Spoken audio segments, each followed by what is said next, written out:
Yo lo que voy a hablar un poco es de la historia de esa Constitución que hoy no existe más. Una Constitución que ha tenido más de 600 reformas, la mitad de ellas en los últimos 25 años, y que en un 85% de su texto ya no es la que yo traigo aquí, que es tal como se promulgó el 5 de febrero de 1917. ¿Qué es esta Constitución, este documento del que les leeré algunos párrafos hacia el final de esta plática? La Constitución de 1917 se considera a sí misma, y así lo dice, la de 57 reformada. Es decir, la Constitución de 1917 no implica un cambio de régimen político, sino una reforma de ese régimen político, ¿sí? Tanto así que, por ejemplo, la primera legislatura que se elige después de la Constitución o con la Constitución vigente es la 27 legislatura. No empiezan a contar otra vez el régimen a partir de 17, sino que se considera parte del mismo régimen fundado en la Constitución de 1857. Entonces, primero tenemos que entender, antes que nada, cuál es la Constitución de 57. Y yo quisiera decir únicamente dos cosas de esa Constitución, de la Constitución liberal. La primera es que la Constitución de 1857 es resultado de una poderosa insurrección popular, la Revolución de Ayutla, ¿sí? La primera fase de un proceso general al que podemos llamar Revolución de Reforma, que inicia en 1853 con la insurrección popular en contra del último intento dictatorial de Santa Anna, y que termina 14 años después con el fusilamiento de Maximiliano y el triunfo definitivo de la República Liberal. En mitad de ese proceso revolucionario, se promulga la Constitución de 1857. Entonces, lo primero que tenemos que entender es que es parte de un proceso revolucionario, parte y fruto de una insurrección popular. Eso nos explica muchas de las características de esta Constitución. Y lo segundo es que la Constitución de 57 funda un régimen político con 5 dogmas jurídicos, 5 características centrales que definen a este país desde entonces, al menos en lo formal. México es, desde la Constitución de 57, una república democrática, representativa, popular y federal. Esos son los 5 dogmas de nuestra organización política, ¿sí? Y tenemos que entender cada una de estas 5 palabras, ¿no? El modo republicano de gobierno, es decir, un gobierno, como lo definió uno de los constitucionalistas, Ponciano Arriaga, del pueblo, por el pueblo, para el pueblo, ¿sí? Una república popular porque está basada en la soberanía popular. La soberanía emana en todo momento del pueblo. Democrática porque el pueblo elige a sus gobernantes y porque la democracia se ejerce a través de quienes representan a los gobernados, por eso representativa, ¿sí? Y federal por la forma de organización territorial. Ahora bien, este modelo republicano, democrático, popular, fue vaciado de contenido por la prolongada dictadura de Porfirio Díaz durante 35 años. Díaz vacía de contenido la realidad de estos dogmas, que durante un tiempo, quizá 15, 20 años, realmente funcionaron. Realmente fue México un país de democracia y de libertades durante cerca de 15 años. Pero después esa auténtica democracia y ese auténtico régimen de libertades fue vaciado de contenido por Díaz.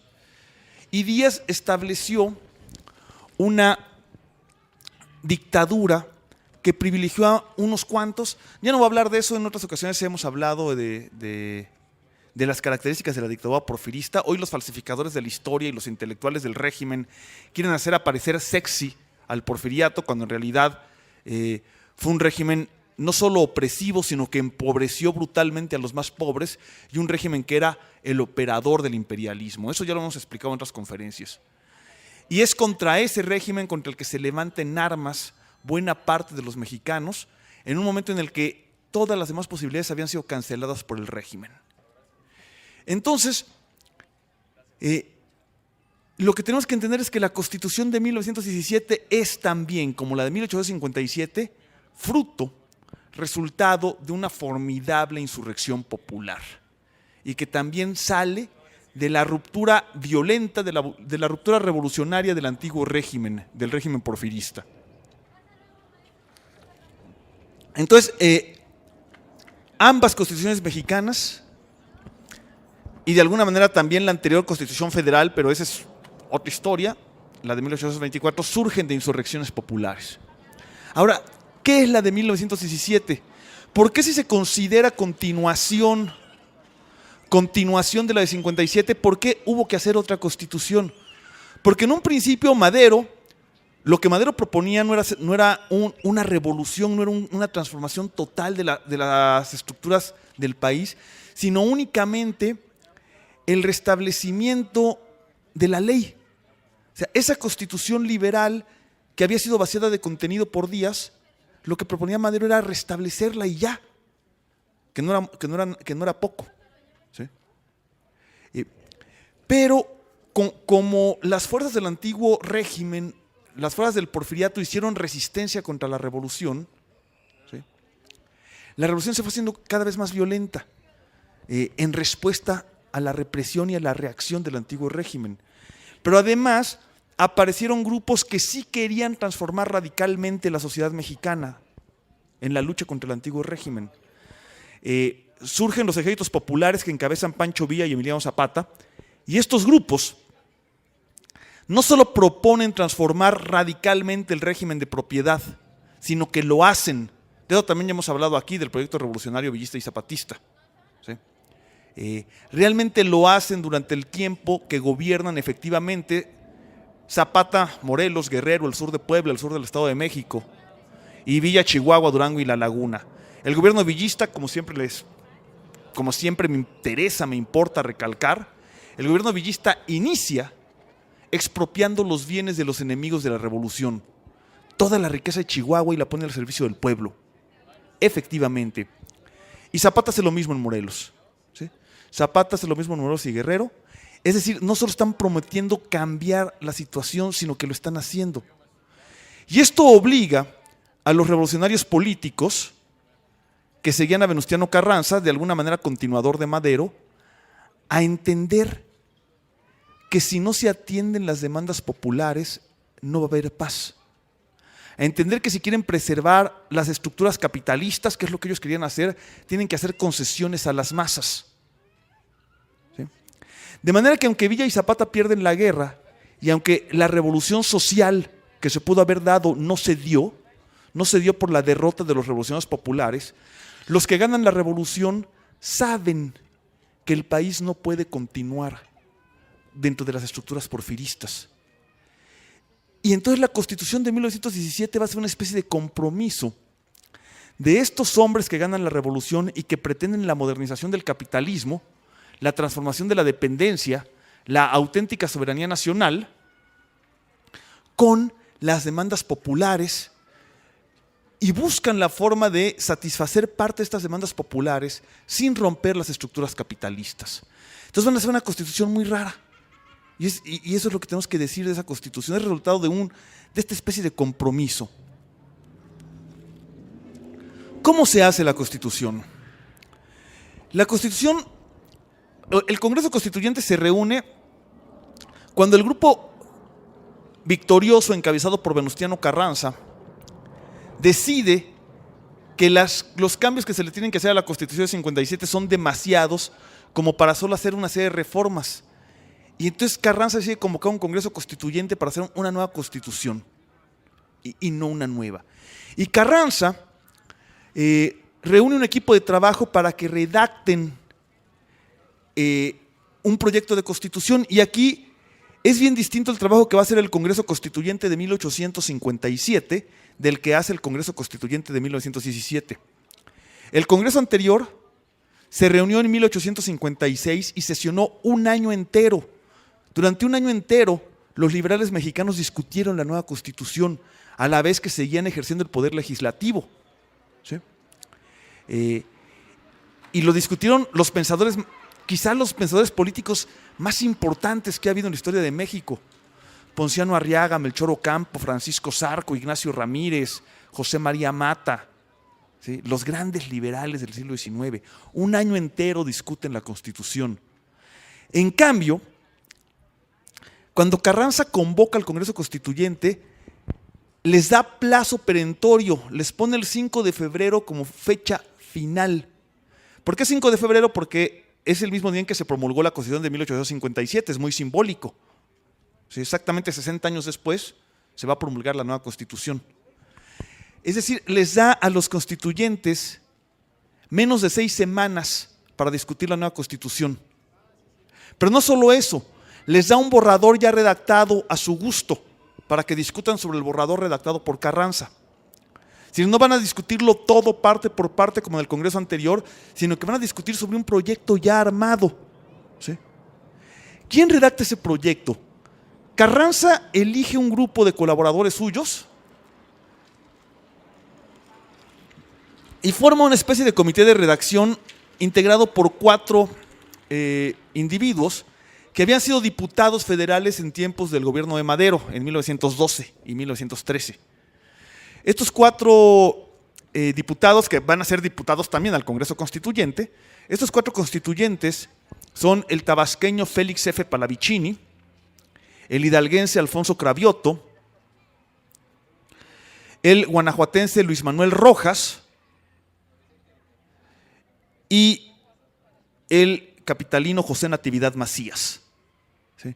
Cravioto, Macías, Rojas y Pallavicini, que habían sido diputados, que 3 de ellos son abogados, es decir, hombres de leyes, y otro había sido dueño y director de un periódico, son los que redactan la Constitución asesorados por hombres muy cercanos a Carranza, quizá el más importante, el licenciado Luis Cabrera, secretario de Hacienda y verdadero ideólogo de Carranza. ¿Qué tipo de constitución hacen? Hacen una constitución clásica. Estamos hablando del borrador de Carranza, no de la que finalmente se aprobó.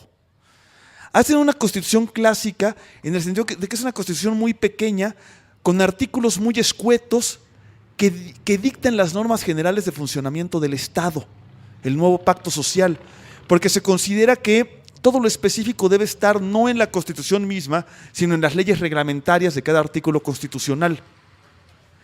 Y es una constitución liberal clásica, es decir, una constitución que reglamenta un Estado capitalista, ¿sí?, dentro del mismo marco que la anterior constitución, la República Democrática Representativa Popular y Federal. ¿Para qué entonces hacer una nueva constitución? ¿Qué hay distinto del proyecto de Carranza con la anterior constitución, la liberal? Hay una cosa fundamental, una sola. ¿Sí? La Constitución de 1857 le da el poder del Estado al legislativo. Es el legislativo el que tiene acumulado en sus manos la mayor parte del poder. ¿Sí? Y eso, durante la época liberal, había creado conflictos permanentes entre el legislativo y el ejecutivo, con un poder judicial que no tenía facultades suficientes para ser el árbitro entre los dos, como ocurre en algunos países donde se hace ese diseño. Entonces los liberales discutieron poco tiempo después de la Constitución sobre el funcionamiento y decían que así como estaba la Constitución no funcionaba, no podía aplicarse, y proponen 2 salidas. La salida parlamentaria, que la propone Francisco Zarco, para mí junto con Ramírez y Ocampo, el más inteligente del ala popular del liberalismo. Francisco Zarco propone la salida parlamentaria, dice hay que reformar la Constitución para que seamos de plano una república parlamentaria, donde todo el poder esté en los representantes del pueblo y el ejecutivo sea también nombrado por los representantes del pueblo y tengan que ser los miembros del ejecutivo parte de la representación popular. ¿Sí? Como ocurre, por ejemplo, en el modelo británico. En la Gran Bretaña, el primer ministro tiene que ser diputado. ¿Sí? Sí, y no hay pluris, olvídense. ¿Sí? O sea, el primer ministro tiene que ganar en su distrito, es decir, tiene que convencer a sus vecinos, ganar en su distrito, y si el primer ministro, por muy popular que sea, pierde las elecciones en su distrito, sencillamente no puede estar en el gobierno, ni como primer ministro ni como ministro de nada. Todos los secretarios son electos dentro de los diputados y por los diputados. Y responden, y tienen que responder necesariamente a los diputados. Y esto obliga, por ejemplo, a formar gobiernos de coalición entre los diversos partidos. Si ningún partido tiene la mayoría, los partidos tienen que aliarse. ¿Sí? Esa era un poco la propuesta que hacía Zarco. Convirtamos a México en una república parlamentaria. Que por cierto luego van a tomar los villistas y los zapatistas para democratizar a México. Dice, la única forma de democratizar a México es destruir el presidencialismo. Estamos demasiado acostumbrados al presidencialismo. Hagamos, como proponía Zarco y Ramírez, una república parlamentaria. Les digo, el problema de México es que Villa y Zapata perdieron la guerra, pero esa es otra historia, ¿no? Esa es la salida que proponía Zarco. La otra salida, la que proponía Juárez, ¿sí? Y es para mí uno de los grandes errores de Juárez. Como los que aquí me conocen saben que soy juarista, pero no por ser juarista voy a dejar de señalar los errores de Juárez. ¿Sí? Y uno de los grandes errores de Juárez fue apoyarse o proponer la otra solución, la solución presidencialista, es decir, quitarle ese enorme poder que tenía el legislativo y transferirlo al presidente.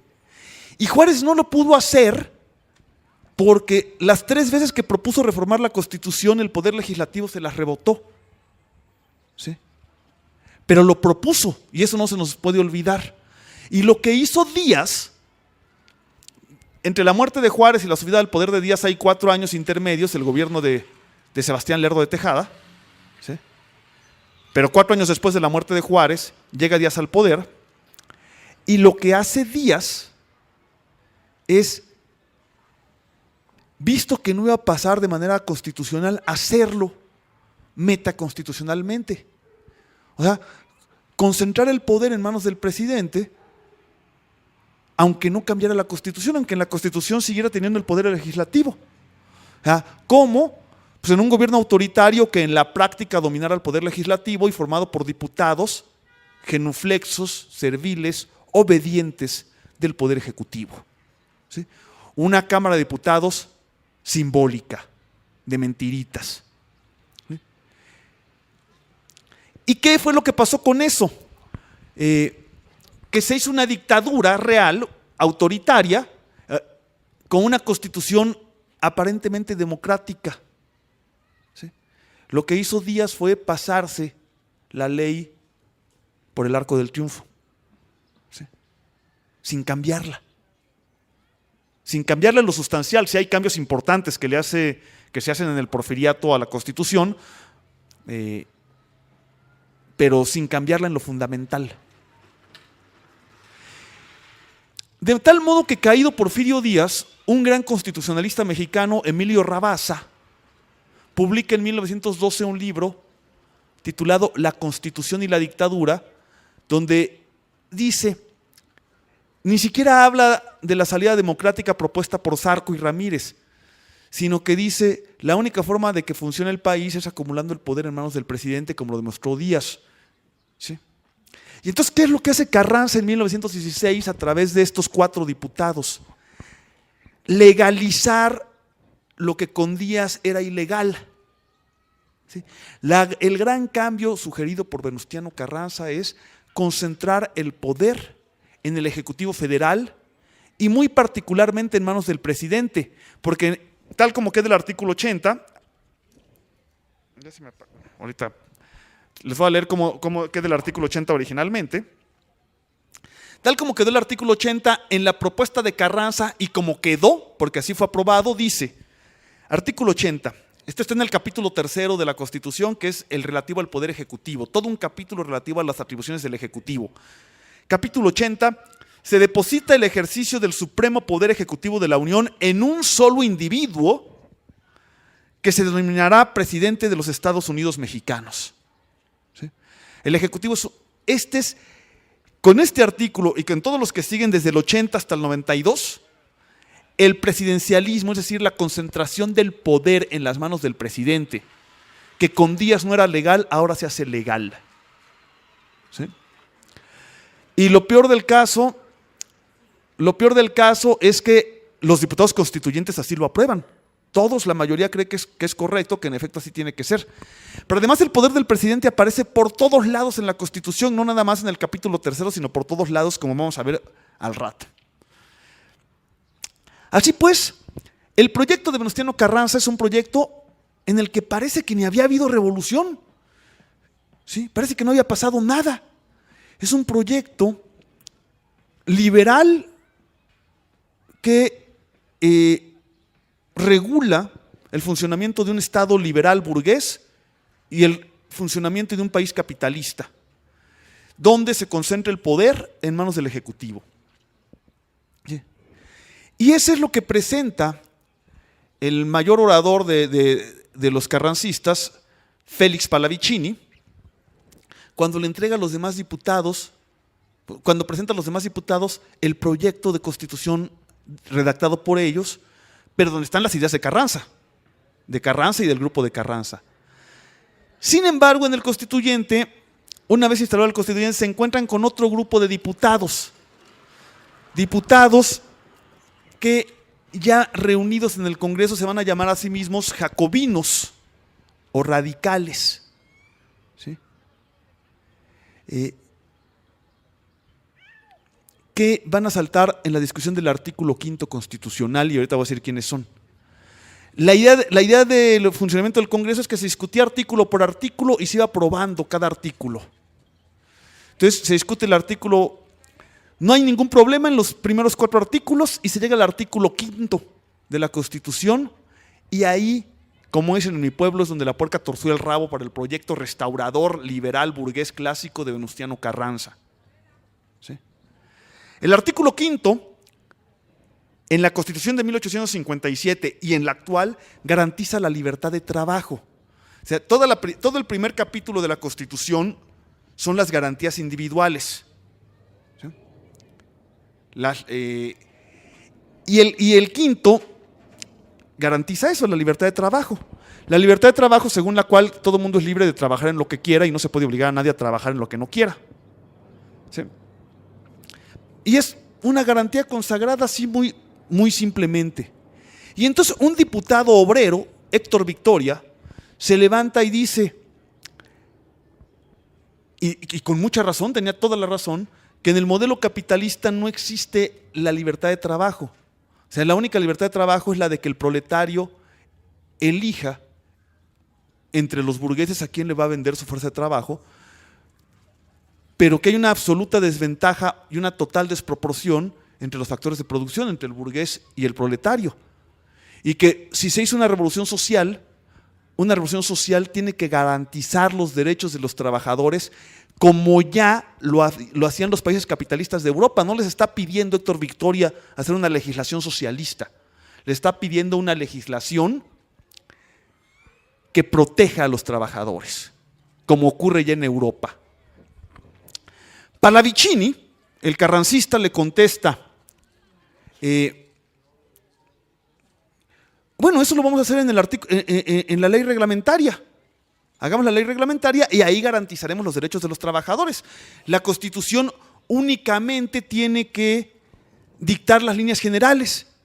Y entonces para otro diputado, un diputado por Michoacán, que era el general Francisco J. Múgica. A lo mejor han oído hablar de él, que después fue el más cercano colaborador de Lázaro Cárdenas, en el gobierno de Cárdenas. El general Múgica se levanta y le pregunta a Pallavicini, ¿por qué? Dice, porque así son las constituciones. Y entonces le dice Múgica, pero nosotros hicimos una revolución y podemos hacer una cosa nueva. Aunque las otras constituciones no sean así como usted dice.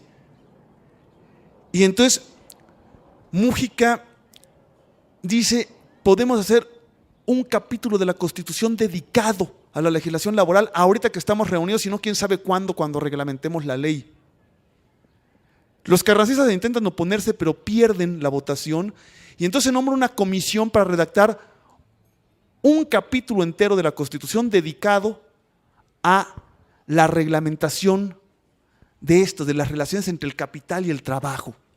¿Sí? Ese capítulo va a tener un solo artículo, pero un artículo bastante extenso, el artículo 123. ¿Sí? Y a partir de ahí se empieza a formar el núcleo dirigente del sector jacobino. ¿Quiénes son? El propio general Múgica, el general Heriberto Jara Corona, de Orizaba, Veracruz, que había sido uno de los dirigentes de la huelga general de los hilanderos de 1906 y 1907, ¿sí? que luego aparece nada más como la huelga de Río Blanco. No fue solo la fábrica de Río Blanco, fueron más de 40 fábricas textiles las que estaban en huelga, ¿sí? Y uno de los dirigentes de esa huelga fue Heriberto Jara, ahora convertido en general revolucionario. El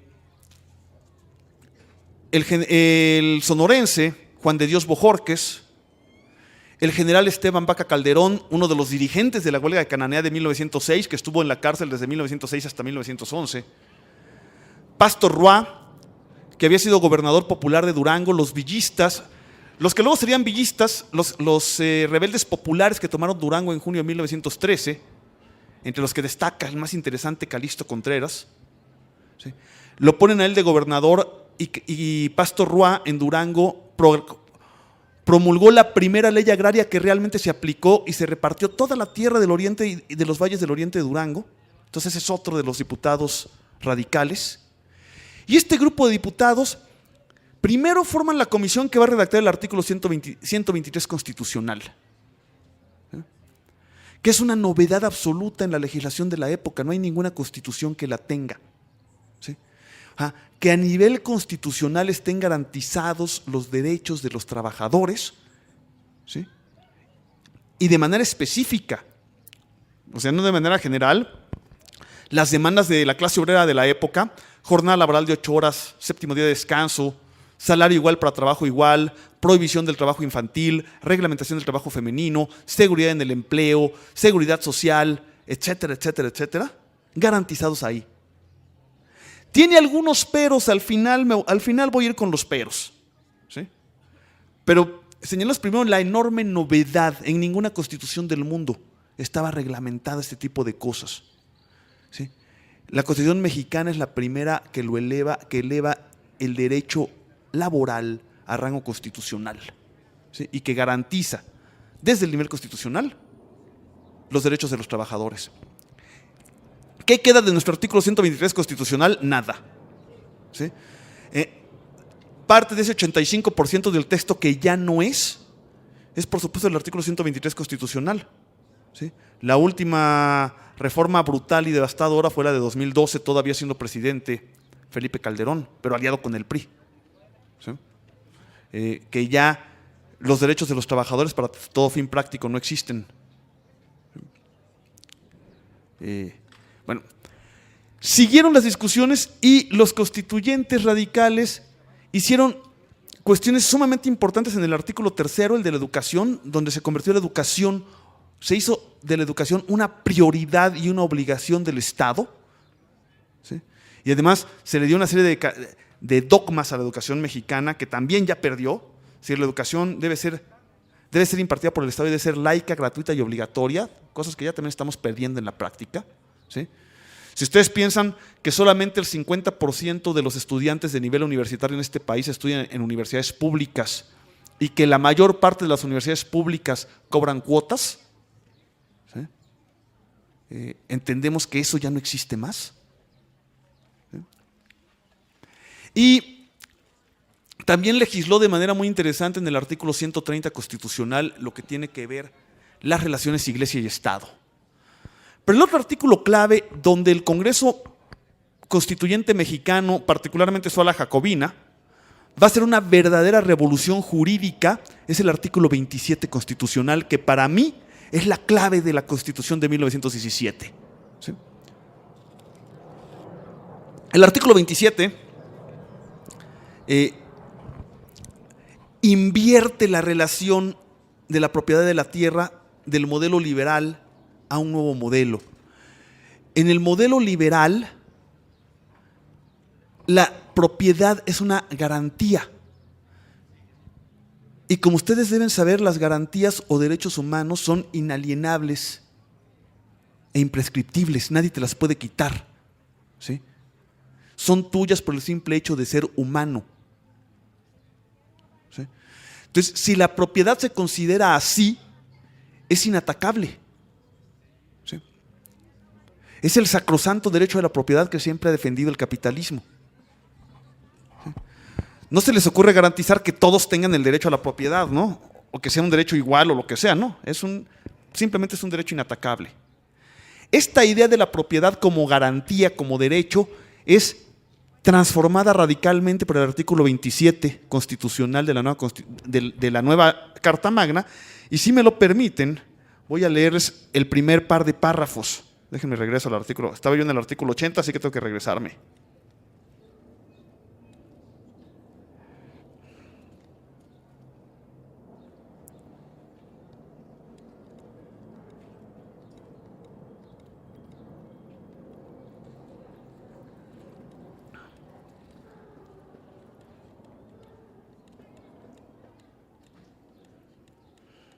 Aquí estoy.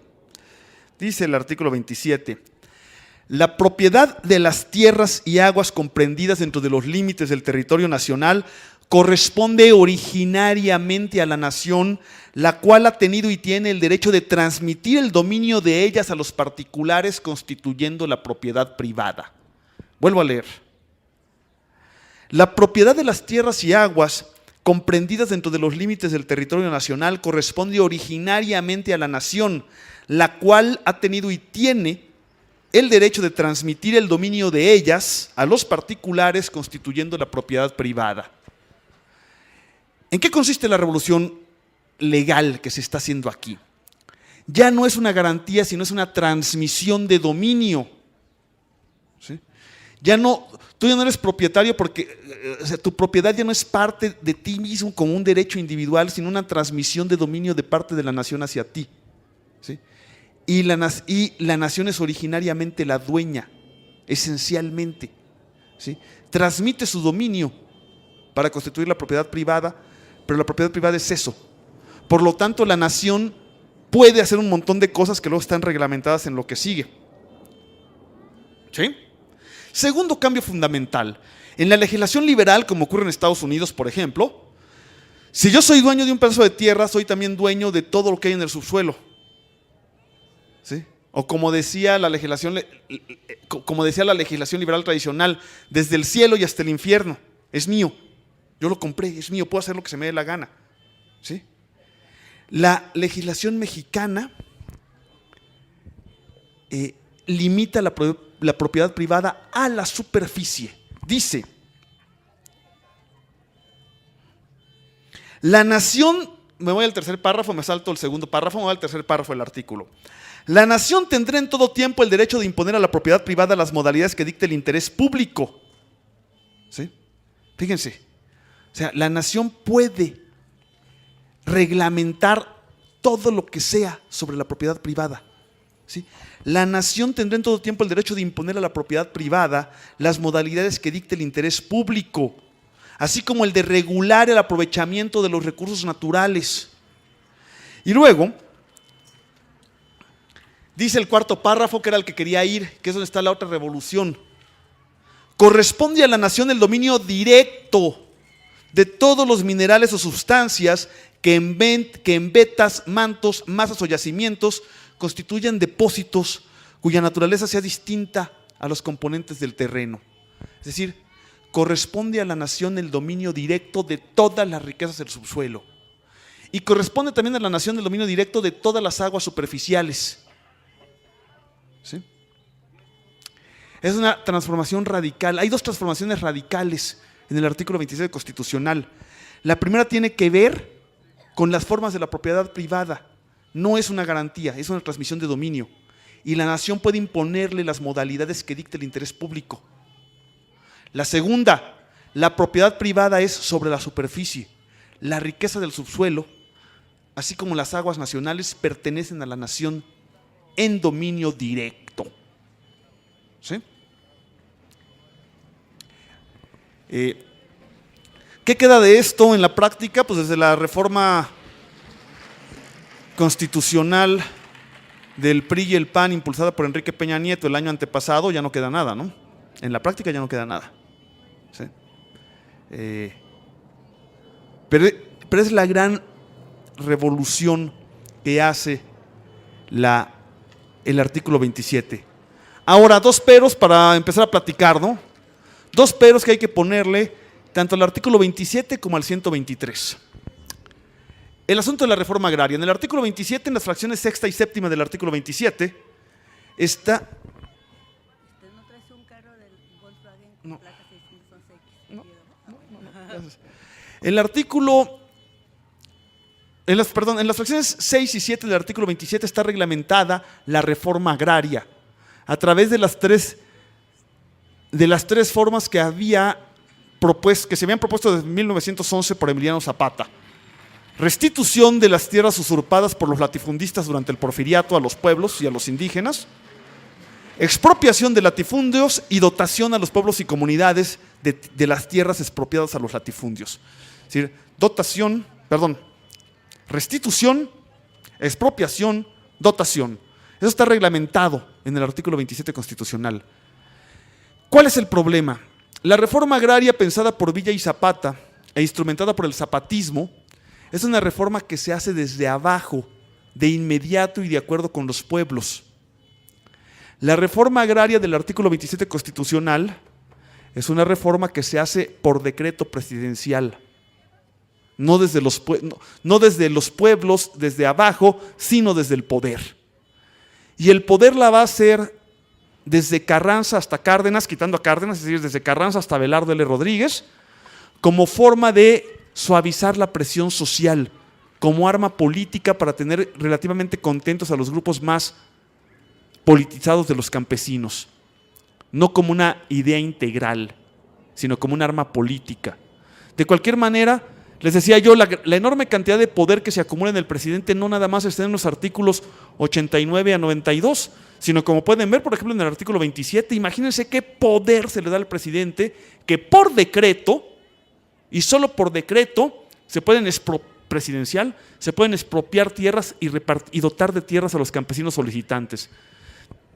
De tal modo que un núcleo campesino que quiera tierras, que exija tierras, o que incluso tenga los documentos que prueben que las tenía y que le fueron arrebatadas, tiene que elevar una solicitud al presidente de la República a través del Departamento Agrario, que en 1970 se convirtió en Secretaría de la Reforma Agraria, para ver si el presidente graciosamente quiere concederles lo que en realidad es su derecho. ¿Sí? ¿Se dan cuenta? Eso hace que la reforma agraria se aplique si el presidente quiere, y el único que realmente quiso fue Cárdenas. ¿Sí?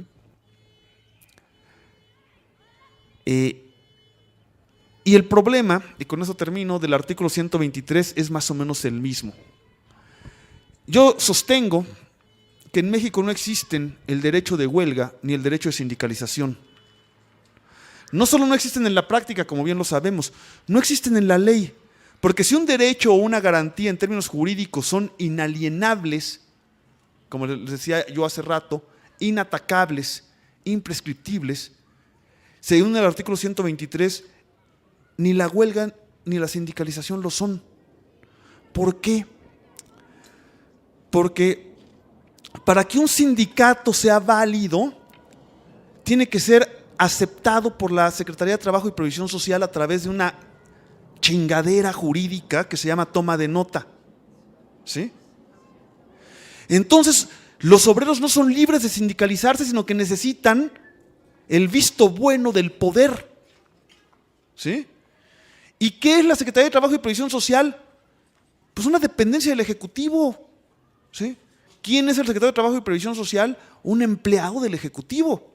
Así lo dice la Constitución. Los secretarios de Estado son empleados del Ejecutivo y únicamente le rinden cuentas al presidente de la República. Entonces, la libertad de sindicalización no existe realmente en México. Es también una graciosa concesión del presidente. Y aquí nos damos cuenta también de otro enorme poder entregado al presidente. El poder de dirimir los conflictos entre burgueses y trabajadores. Y lo mismo pasa con el derecho de huelga. ¿Sí? Para que una huelga sea declarada válida y sea legal, ¿sí?, tiene que ser aprobada por las juntas de conciliación y arbitraje, que son dependencias también del Poder Ejecutivo Federal. ¿Sí? Entonces también, imagínense el poder del presidente. El presidente de la República en última instancia es quien decide si una huelga es legal o no es legal. ¿Sí? ¿Qué tenemos entonces? Tenemos una Constitución que regula el Estado capitalista, una Constitución liberal, autoritaria, con el poder centralizado en el presidente de la República, ¿sí?, aparentemente democrática, pero como una democracia que nunca se aplicó, ¿sí? Pero que además, como la democracia pasa únicamente por el ejercicio del sufragio, como pretendía Immanuel Kant en el siglo XVIII, o sea, la democracia se limita o querría limitar al gobierno mexicano a que fuéramos a votar y ya, porque no hay mecanismos de rendición de cuentas, ni de exigencia, ni de revocación de mandato, ni ningún mecanismo que hace efectiva la democracia en los países que realmente son democráticos. El único acto de la democracia mexicana para los ciudadanos es ir a votar. Todo lo demás que existe en el modelo parlamentario que proponía Zarco y Ramírez en el siglo XIX, o los villistas y los zapatistas en el siglo XX, no existen, ¿sí? Entonces, aparentemente democrática, pero donde la única parte de la democracia es ir a votar, ¿sí? Con el control de las masas trabajadoras a través de las leyes, ¿sí?